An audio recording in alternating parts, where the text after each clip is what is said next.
നമസ്കാരം. സുനിത വില്യംസ് വന്നു. നിങ്ങൾക്ക് അല്പം കൂടി ധൈര്യം വേണോ? ഇന്ന് അതിരാവിലെ പുഷ്പങ്ങൾ പോലും വിടരുന്ന സമയത്ത് നമ്മുടെ ധീരവനിതയായ സുനിത വില്യംസ് ആകാശത്ത് നിന്നും ഭൂമിയിലേക്ക് സുരക്ഷിതമായി ഇറങ്ങിയിരിക്കുകയാണല്ലോ. അതും 9 മാസത്തെ ആകാശ ജീവിതത്തിന് ശേഷം ഏറെ അഭിമാനത്തോടും സന്തോഷത്തോടും കൂടിയാണ് ഞാൻ ഈ വീഡിയോ ചെയ്യുന്നത്. ഇതിനെ ധീരത എന്നല്ലാതെ നമുക്കെന്താ പറയുക? എന്തായാലും ഇവരുടെ യാത്ര നമുക്കെല്ലാവർക്കും ഒരു പ്രചോദനമാകട്ടെ എന്ന് പ്രാർത്ഥിച്ചുകൊണ്ട് നെടുമ്പാറ ഇൻസ്പിറേഷൻ 3ലേക്ക് ഏവർക്കും സ്വാഗതം. സുനിതാജിയുടെ ധൈര്യം എന്തുകൊണ്ടാണ് നമുക്ക് കിട്ടാത്തത്?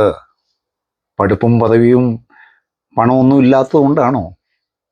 അതോ ഇനി ആത്മവിശ്വാസക്കുറവാണോ? നിങ്ങൾ ഓർക്കുന്നുണ്ടോ, കഴിഞ്ഞ ചാനലിൽ ഞാൻ പ്രധാനമന്ത്രി നരേന്ദ്രമോദിയുടെ നേതൃത്വത്തെക്കുറിച്ച് ചില കാര്യങ്ങൾ പറഞ്ഞിരുന്നു. അത് ചിലർക്കൊരു പ്രചോദനമായിട്ടുണ്ടെന്നാണ് സുഹൃത്തുക്കളുടെ പ്രതികരണത്തിൽ നിന്നും എനിക്ക് അറിയാൻ കഴിഞ്ഞിട്ടുള്ളത്. അതിൻ്റെ സന്തോഷവും നന്ദി ഞാൻ ആദ്യമേ തന്നെ അറിയിക്കുന്നു.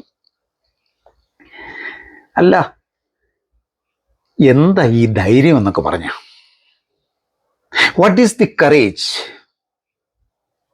അതെങ്ങനെയാണ് ഉണ്ടാകുന്നത്? ഈ വില്യംസിന് എങ്ങനെയാണ് കിട്ടിയത്? ധൈര്യം എന്ന് പറയുമ്പോൾ അത് നമ്മുടെ അന്തർബലമാണല്ലോ, മനോധൈര്യവും മനക്കരുത്തുമാണല്ലോ, നെഞ്ചുറപ്പാണ്, ആത്മവിശ്വാസവും വെല്ലുവിളിയുമാണ്. അതൊരു തേജസ് തന്നെയാണെന്നേ. ഈ ധൈര്യം എന്നൊക്കെ പറഞ്ഞാൽ അത് സ്വിച്ച് ഇട്ടാൽ ലൈറ്റ് തെളിയുന്ന പോലെ അത്ര എളുപ്പം ലഭിക്കുന്ന കാര്യമൊന്നുമല്ല. പിന്നെ എങ്ങനെ ലഭിക്കുന്നേ?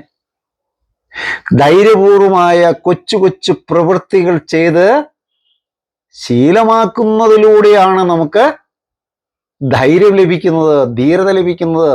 സുനിത വില്യംസ് ഇങ്ങനെയാണ് ധൈര്യം ആർജിച്ചെടുത്തത്. സംശയമുണ്ടോ? ഉണ്ടെങ്കിൽ ചോദിച്ചോളൂ, അവരോട് ചോദിച്ചോളൂ. അവർ ഭൂമിയിൽ ഇറങ്ങിയിട്ടുണ്ട്.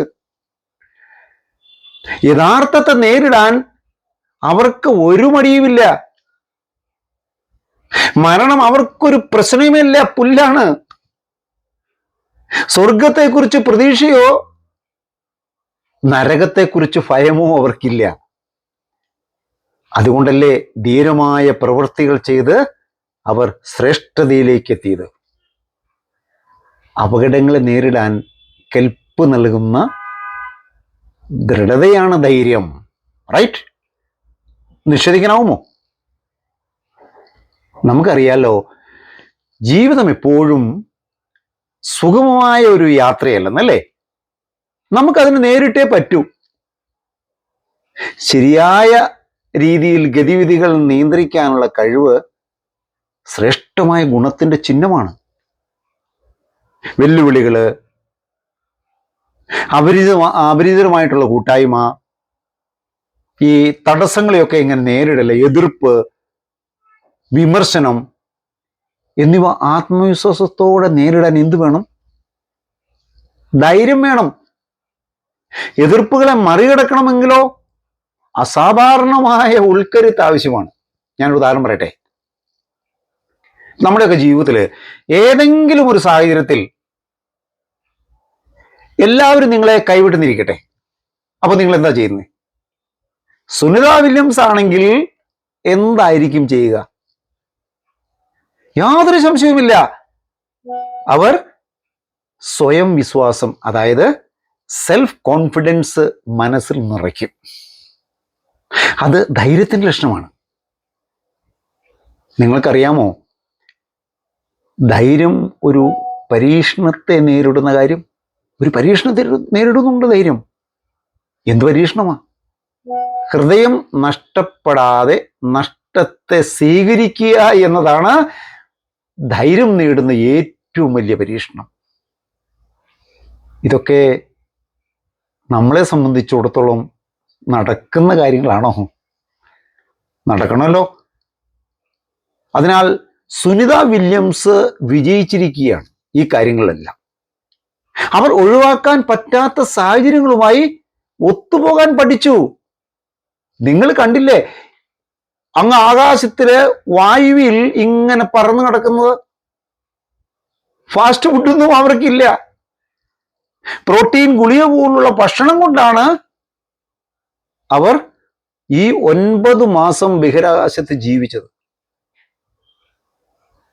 ജീവിതത്തിൽ ധാരാളം പ്രയാസങ്ങൾ നേരിടേണ്ടി വന്നിട്ടും എപ്പോഴും സന്തോഷവാനായിരിക്കാൻ എന്ത് വേണം? ധൈര്യം കൂടിയേ തീരൂ. നമ്മളിൽ അധികം പേരും എന്താ ചെയ്യുന്നത്? ശ്രദ്ധിച്ചിട്ടുണ്ടോ നിങ്ങളെ? നമുക്കൊക്കെ നിറഞ്ഞ കർമ്മശേഷി ഉണ്ടായിരുന്നിട്ടും ഈ വിമർശനങ്ങളെ ഭയന്നും ഒന്നും ചെയ്യാതെ നിഷേധ ചിന്താഗതിക്കും ആലസ്യത്തിനും അടിമപ്പെട്ട് നിഷ്ക്രിയരായിരിക്കുന്ന അവസ്ഥയിലേക്ക് പോവുകയാണ്. യുവതലമുറയും അങ്ങനെ പോവുകയാണ്. ഇങ്ങനെയുള്ളവർക്ക് എന്ത് ചെയ്യാൻ പറ്റും?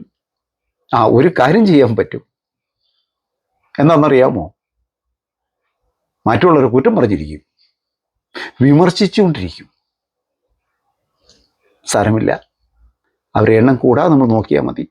അവരെ നമുക്ക് സ്നേഹത്തോടെ ചേർത്ത് പിടിച്ച് ധൈര്യം കൊടുക്കണം. ഈ തേഞ്ഞ് തീരുന്നത് തുരുമ്പ് പിടുത്ത് തീരുന്നതിനേക്കാൾ എത്രയോ മെച്ചമാണെന്ന് നമുക്ക് ഈ അവസരത്തിൽ ഓർക്കാം. അതനുസരിച്ച് പ്രവർത്തിക്കാം. ബഹിരാകാശത്ത് നിന്നും ഡ്രാഗൺ മൊഡ്യൂൾ പേടകത്തിൽ ഭൂമിയിൽ സുരക്ഷിതമായി ഇറങ്ങി ലോകത്തിന് അഭിമാനമായി നമുക്കോരോരുത്തർക്കും പ്രചോദനമായി മാറിയ സുനിത വില്യംസിന് നാം ഡൽഹി സോഷ്യോ കൾച്ചർ ഓർഗനൈസേഷന്റെ പേരിൽ അഭിമാനത്തിൻ്റെയും സ്നേഹത്തിൻ്റെയും 1000 പൂച്ചെണ്ടുകൾ നൽകുകയാണ്. ആ പൂച്ചെണ്ടുകൾ അർപ്പിച്ചുകൊണ്ട് ഇത് നമുക്കൊരു പ്രചോദനമാകട്ടെ എന്ന് പ്രത്യാശിച്ചുകൊണ്ടും ഈ ചാനൽ നിങ്ങൾക്ക് ഇഷ്ടപ്പെട്ടാൽ ലൈക്കും ഷെയറും സബ്സ്ക്രൈബൊക്കെ ചെയ്യണമെന്ന് അഭ്യർത്ഥിച്ചുകൊണ്ടും നിർത്തുന്നു. നന്ദി, നമസ്കാരം.